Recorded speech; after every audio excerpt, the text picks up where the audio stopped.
Views expressed by guests on this podcast are the opinion of the speaker and do not necessarily reflect the views or positions of Front Porch Communities and Services. Please see our show notes for more details. We're taught from a young age to value independence. But what if our true strength is our ability to connect with others?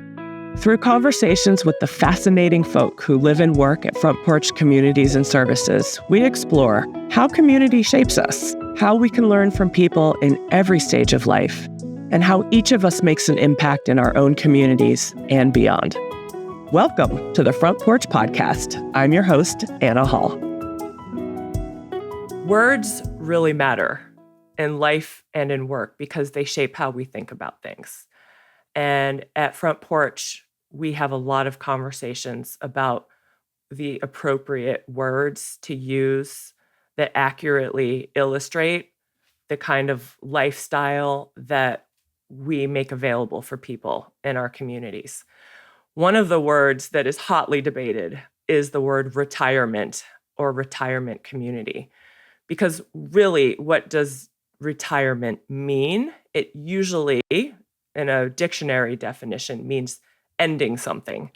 And in our mind, moving to a community and the life that it offers is sometimes a new beginning, but more often an incredible extension of possibilities, dreams, wishes, hopes, elderhood, etc. And in the midst of those conversations, our CEO, Sean Kelly, met Amy Alcott, a world-class, award-winning champion golfer who was also very intrigued with retirement and her own experience of what that looks like. And through those conversations, there was so much synergy that we invited Amy Alcott to become our first ever Front Porch ambassador. And so I'm so pleased to bring you Amy Alcott and our really fun conversation from the Front Porch Golf Tournament, where we are raising funds for our home match program. During her 27-year career, Amy Alcott rose from practicing golf at age 7 in her Santa Monica front yard, putting into soup cans and sprinkler heads, to become a world-class champion, a member of both the World Golf and LPGA Halls of Fame. Amy also leads Amy Alcott Golf, an event consulting and golf course design company. She's the author of several books, including The Leaderboard, Conversations on Golf and Life. As the first official Front Porch ambassador, she promotes a purposeful vision for later life. Hi, I'm Anna Hall. I'm so excited to be having this conversation with you, Amy. Glad to be here. Thank you for sitting down with me at the Front Porch Golf Tournament. Well, this is wonderful. I mean, we have a beautiful day. Beautiful day. Yes. So, Amy, you are an ambassador for Front Porch Communities and Services, and we are so glad to have you. What exactly does that mean? Well, I don't know completely, but I'm still very active out in the golf world and out in the world of business. I'm learning a lot about this industry. My job is just spreading the word and shedding light on, what Front Porch does. I think you're the perfect ambassador because you just naturally embody what it is that means something to us as an organization. We're a not-for-profit organization. Yes. We create revenue and then we reinvest it in people. Right. And a lifestyle that helps people think about their next adventures, who they want to continue to become. Yeah. Or think about what's that next transition and get some support to live the heck out of life. Yeah, exactly. So you are the perfect ambassador. Well, I see why Sean chose you. Good job, Sean. Good job. Good job, Sean. Yes, very good. The first thing people ask me now at this phase of my life is, what are you doing now? Mm-hmm. Yes. What is it? Yes. What are you doing? And, they're used to seeing me make a 5-foot putt in Toledo, Ohio in the golf tournament.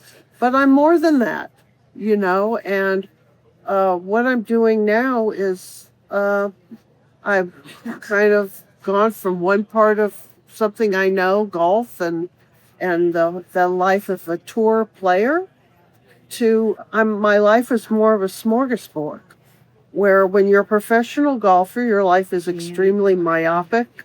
It's when I want to practice, when I want to do this, when I want to do that. And now I'm in a different phase of life where, I can design golf courses and I can write books. And part of that is, learning about a new industry, senior living. Yes. Yeah, this whole senior living concept. And I know many people who were older than me that were part of this. And now I'm getting older and I'm learning about it. Yeah, it's just something that I've, embraced. That's beautiful to hear that you've embraced it. Yeah. For so many people that embrace it enough to eventually join us and live in a community, the number one thing they say is, I wish I did it sooner. I can see that, You lose a spouse, you have it can be a lot of things. You can have just been on your own, and just this need for connection with people and activities. And was talking to Sean, maybe at one of the communities, we built some putting greens. People have had golf or not had it in their life, but most people can putt. And they can There's hope for me? Yes. I can putt? Yes. Okay. And socialize with somebody and walk around outside and whatever. So we'll work on that idea. And part of the reason, our main reason for the golf tournament this year is that we're raising funds to support Home Match. Right. Home Match is a home matching program where somebody who has some room in their house can offer space to someone who needs some room. Fantastic. Housing insecurity and the expense of that is outlandish. Right. Right? And as we've been saying, we need other people. We need community. And it's a great way to not move through the transitions of life alone. Right. So what are your thoughts about Home Match? First of all, it's a wonderful idea. Yes. But I think as you get older and you lose people in life, but you still have a lot to offer. Yes. And you have that home insecurity, or can be home, health, whatever, and the need to be around people. Yeah. And not be sitting in a room by yourself. Yes. And being able to interact and share thoughts and ideas. And if it's a good match, then it's a home match. Yes. Yeah. I love that. Yeah. I think that's our new slogan, right? If it's a good match, it's a home match. Because we do have a lot of process in place to match people with others who will be compatible with them. Right. So that's a good one. Thank you. Right. What is it that you love about golf? Well, what I love about golf hasn't changed since I was a 9-year-old kid, putting and into the sprinklers on my front lawn. And having watched it on TV, I became fascinated by the artistry of the golf swing. The whole art of it all is probably what I still enjoy the most, having had a Hall of Fame career at it. You think of golf as a form of art? Oh, yeah. Is that accurate? Yes. Yeah, I don't know how many people would maybe tell you that, but the golf movement and swinging a golf club is what attracted me. I think I was pulled into the sport because I think we gravitate towards things that are maybe perfectly suited for our personalities. And in golf, you have to really be willing to spend a lot of time alone because you're working on developing your talent, your craft. And so, yeah, it's definitely an art. It's a hard art to learn. It takes so much patience. Yes. I tried golf in high school gym class, and I kind of decided, oh my goodness, really hard. Yeah, and it's a stationary object on the ground. And you've got to hit that ball. It's not reactionary where something's coming at you and you can pivot. So if golf is like art for you, do you ever see yourself completely retiring from it? No. I mean, I was telling somebody the other day at the U.S. Open, I would play golf whether I had gotten paid to do it, made a career at it. I'd still be playing golf. But, it's like I told Sean Kelly with Front Porch, people should never retire. You just kind of morph into another aspect of life, and although I'm not traveling and living on the golf tour anymore the way I did for 35 years, living out of a suitcase, having room service, working on, being very myopic. Yes. I still, would be playing it whether I was dedicating my entire life to being the best. You're speaking purpose Mm-hmm. to me, Yes. because purpose is something that we're born with. It's a part of who we are. It shapes how we see the world, how we experience things. Yes. But it's also what brings us meaning and joy. Yes. And the way that you describe golf, it's not I hold a putter and I win a championship, although that is definitely a part of it. It's the joy, it's the meaning, it's the adventure. Right. It's a journey because nothing in golf ever stays the same twice. The U.S. Open was in Los Angeles this last week at my home course, Riviera Country Club, where I grew up. And the young gal, Nelly Korda, who was the favorite in the tournament. She's just an amazing young player, but she'd never won the U.S. Open. And it's obviously my course. I'm a U.S. Open champion. And got me thinking, when I was 23 years old, and I was very nervous about going out. I was in contention the final round of the U.S. Open at the pressure to have all your dreams come true. Or not. Or not. It's really scary. Mm-hmm. And I was just channeling back 40-something years. I remember a conversation the night before the final round I had with my mom, who was not a golfer. She said to me, Amy, just go out and let the world enjoy you. And that took all the pressure off.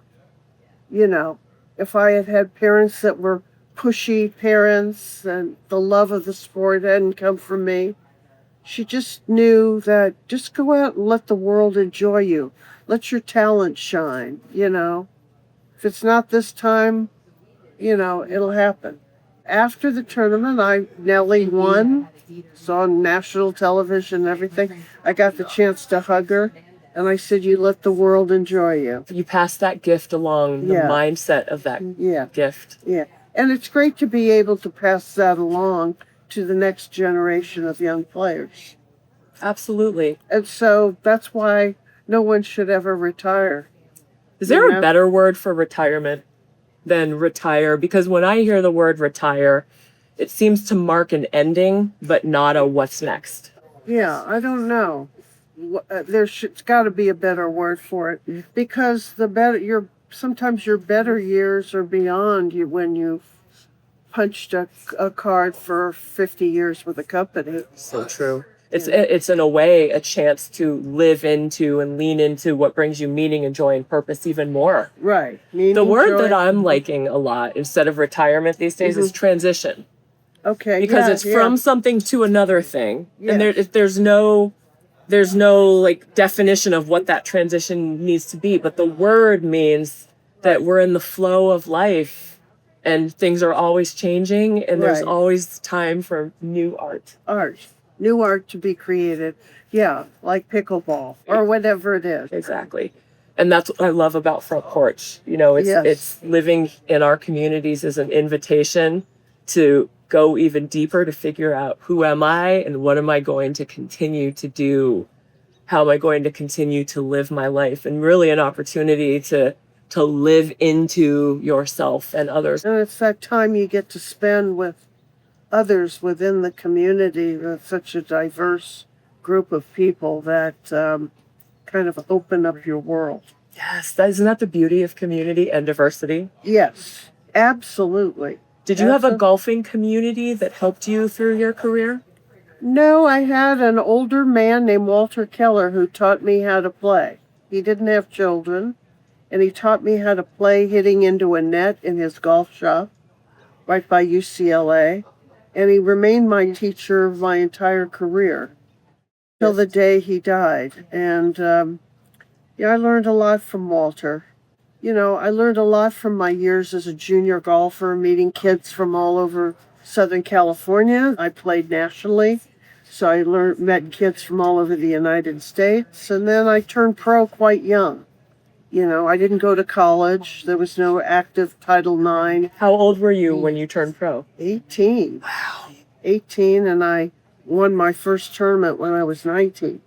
I was thrown out into the world, staying in private homes all around the United States in different cities, playing tournaments, meeting different kinds of people. And I had to learn to manage myself In real time. It's in like real it's like time. flying the plane while you're building it. And I was in a very competitive environment where you're out there every day with people that want to knock you off the cliff. Does that motivate you or scare you? Or a It little both? motivated me because Yeah. I wanted to see how good I could be, And it's weird, some of the greats of my generation in my sport, now we can be friends, where before there was a line in the sand, you kind of didn't cross it. You didn't eat with them, you didn't have much conversation, and now you can kind of like reminisce about memories. Do you remember in Montreal when you did this or you did that? Yes. Do you remember going to the Philippines and we ate in that restaurant or whatever? Or do you remember the days of the Colgate, beginning of the Colgate dinosaur and when you jumped in the water? It's like, Yes. it's still present. You have these relationships with people and they've gone on with their lives to do other things too. Mm-hmm. But it's all, I think those memories that we hold dear to us do touch a part of our essence, our purpose, and maybe that's why they stick with us and stand out. And then the question is, how do I take that essence of that memory or that thing that I did and extend it into today and tomorrow and the next day? Right. There's almost a safety, if that's the word. And as you kind of get older in life, you're looking back at more memories. Those memories can be a very safe place. So what is one of those memories for you that brings you back to a safe place? Well, I had great parents. So my childhood, I was very lucky.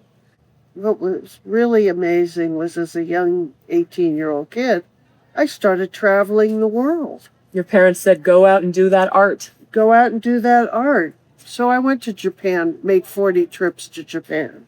And I won in the Philippines. And I met President Marcos of the Philippines. And I've met and played golf with several U.S. presidents.